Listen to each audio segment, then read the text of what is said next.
2013 മികച്ച ടെലിവിഷൻ പരിപാടികൾക്കുള്ള മണപ്പുറം മിന്നലെ അവാർഡുകൾ വിതരണം ചെയ്തു. മികച്ച ചിത്ര സംയോജകനുള്ള award Jeevan TV visual editor Sarath Kannur ഏറ്റുവാങ്ങി. ഡോക്യുമെന്ററി പരമ്പരയായ കാഴ്ചപ്പതിപ്പിന് വേണ്ടി MS ബനേഷ് സംവിധാനം ചെയ്ത ആറ്റുംകുളത്തിലെ മീനുകൾ എന്ന എപ്പിസോഡിന്റെ എഡിറ്റിംഗിനാണ് ശരത്തിന് അവാർഡ് ലഭിച്ചത്. നെടുമ്പാശ്ശേരി നടന്ന ചടങ്ങിൽ Manappuram finance limited MD VP നന്ദകുമാറാണ് അവാർഡ് നൽകിയത്.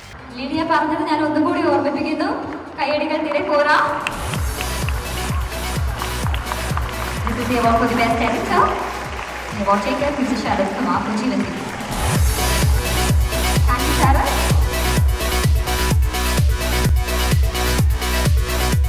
നടൻ രഞ്ജിത്ത് രാജ്, നടി പ്രിയ മോഹൻ എന്നിവർ ഉൾപ്പെടെ 20ഓളം പേർ അവാർഡുകൾ ഏറ്റുവാങ്ങി. CR MD VJ Kurian, award committee chairman Roy Manappallil, ഭാരവാഹികളായ അജിത് രവി, ബിജു പാരൻ എന്നിവരും ചടങ്ങിൽ പങ്കെടുത്തു. തുടർന്ന് വിവിധ കലാപരിപാടികളും അവതരിപ്പിച്ചു.